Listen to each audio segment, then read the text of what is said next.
जफर याब जिलानी हमारे साथ कुछ ही मिनट के लिए, वो बहस का हिस्सा नहीं होंगे। सुधांशु जी, थोड़ा सा चाहूंगा उनकी बात भी आप सुने जरा, क्योंकि उसके बाद मुझे लगता है दोनों पक्षों को सुन के आप बेहतर जवाब दे पाएंगे। जफर याब जिलानी, स्वागत है आपका आज तक पर। सबसे पहले जो ट्रस्ट बन रहा है उसको लेकर सवाल उठने लगे कि भाई इसमें सरकार का आदमी क्यों नहीं रख रहे, क्या रखेंगे सरकार का आदमी इसमें? आप कहेंगे सरकार से कि आप रख लीजिए इसमें अपना नुमाइंदा?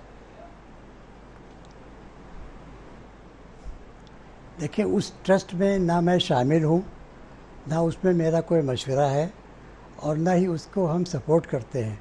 आपको याद होगा कि आप भूल गए कि नवंबर 2010 में जब ये 2019 में जब फैसला आया था सुप्रीम कोर्ट का, तो उसके 5-6 दिन के बाद ही मुस्लिम पर्सनल लॉ बोर्ड की मीटिंग लखनऊ में हुई थी, और उसमें तय किया गया था कि मस्जिद के बदले में कोई ज़मीन नहीं ली जा सकती है, ना ये वक्फ एक्ट में इसकी इजाज़त है, ना शरीयत में।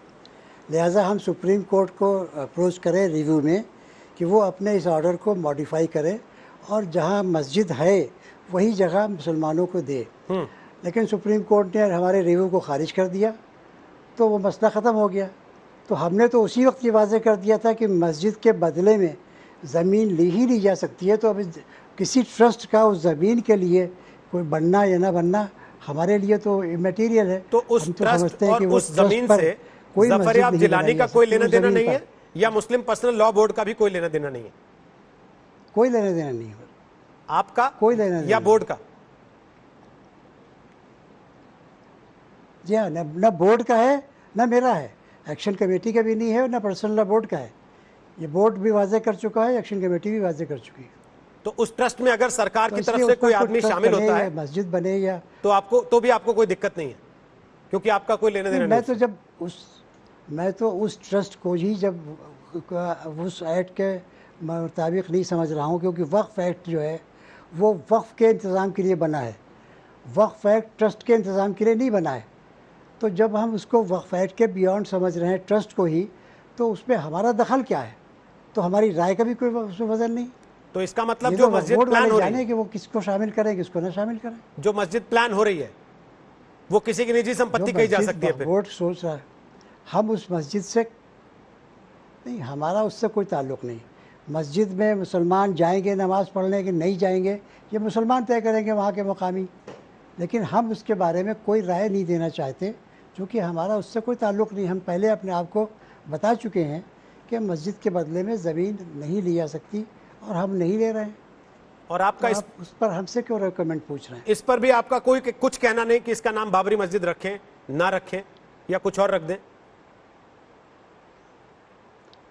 मैं जब उस पर मस्जिद ही बनाने के ख़िलाफ़ हूँ कि मस्जिद के बदले में ज़मीन लेकर मस्जिद बनाने के ही मैं ख़िलाफ़ हूँ। मैं समझता हूँ वो शरीयत के ख़िलाफ़ है। ठीक, तो फिर उसके नाम के मसला तो बात क्या है? ठीक, बहुत बहुत शुक्रिया जफर याब जिलानी आज तक इजाजत है आने के लिए। जी बिल्कुल इजाजत है, धन्यवाद आप आए उसके लिए। जफर याब जिलानी कह रहे हैं कि हमारा कोई लेना देना नहीं, क्योंकि हम उसे शरीयत के खिलाफ मानते हैं। अगर शरीयत के खिलाफ मानते हैं जफर याब जिलानी, जो कि इस मामले से लगातार इतने वर्षों तक जुड़े रहे, तो सुधांशु त्रिवेदी, ये लोग कौन हैं जो उसके नाम पर एक ट्रस्ट खड़ा कर रहे हैं? ये लोग कौन हैं जो उसके नाम पर पैसा जुटाएंगे? ये लोग कौन हैं जो उसका निर्माण कराएंगे? और फिर राजू दास के सवाल जितने उन्होंने अब तक उठाए हैं वो जायज क्यों नहीं माने जाएंगे? अगर इन लोगों को मान्यता नहीं है बोर्ड की तरफ से या ऐसे लोगों की तरफ से जो कि पिछले कई वर्षों से बोर्ड के लिए लड़ाई लड़ते रहे इस मस्जिद के लिए। रोहित जी, देखिए, इस पूरे प्रकरण में दो पक्ष हैं। एक है बिल्कुल तकनीकी पक्ष और एक है भावनात्मक और सैद्धांतिक पक्ष। तकनीकी पक्ष में अभी जफर याब जिलानी साहब आपको जवाब दे रहे थे कि ट्रस्ट से वो मानते हैं वक्फ बोर्ड का कोई लेना देना नहीं है, वक्फ बोर्ड का कोई अधिकार नहीं है जमीन को लेकर। तकनीकी पक्ष ये है कि सर्वोच्च न्यायालय ने सिर्फ जमीन देने की बात कही है, उसके संचालन की प्रक्रिया जिस प्रकार से निर्धारित करने की बात मंदिर के बारे में कही है, ऐसा कोई उन्होंने गाइडलाइंस नहीं दी है कि वो मंदिर ट्रस्ट कैसे बनेगा। और दूसरा पक्ष, और दूसरा में उन्होंने शरीयत की बात कही, तो एक और समस्या है। जहां तक देखिए, मैं कोई बड़ा इस्लामिक मामलों का जानकार आलिम फाजिल नहीं, पर जितना तक मुझे पता है कि इस्लाम की मान्यता के अनुसार मस्जिद तामील करने का हक सिर्फ मुसलमानों को है, और उनकी नजर में यदि कोई हिंदू या गैर मुस्लिम उसमें मेंबर बनता तो काफिर है। तो मुझे नहीं लगता कि काफिर का स्थान किसी मस्जिद के ट्रस्ट में हो सकता है मान्यता के अनुसार। तो ये भी एक तकनीकी समस्या है। वो तकनीकी पक्ष कानूनी ना होकर धार्मिक तकनीकी पक्ष।